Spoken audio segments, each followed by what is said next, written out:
Текстилството е на смртна постела. Некогашниот главен индустријски столб на економијата Тони му останува малку време за да исчезне.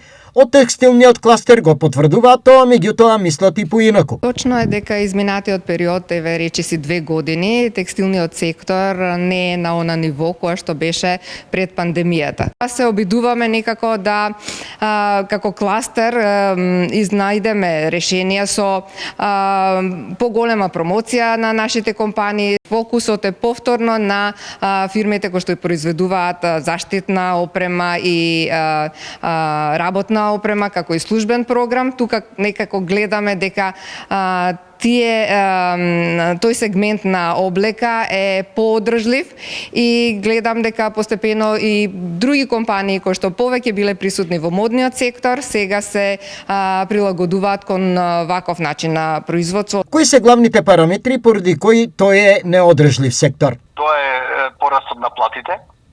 Значи, кога зборувам пораст на плати, не мислам само на минимална плата, туку на просечните плати во индустријата.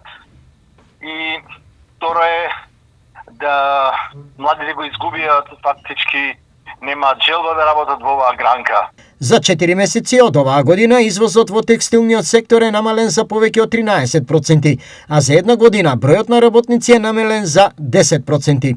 Сметам дека ќе останат квалитетните фирми, фирмите кои што инвестираат во бизнисот, фирмите не само во модернизација, него и со редовно учество на сајми, на промотивни активности, значи фирмите кои што навистина се вложуваат во изнаоѓање на соодветни купувачи кои што ќе ги пласираат своите нарачки кај нас.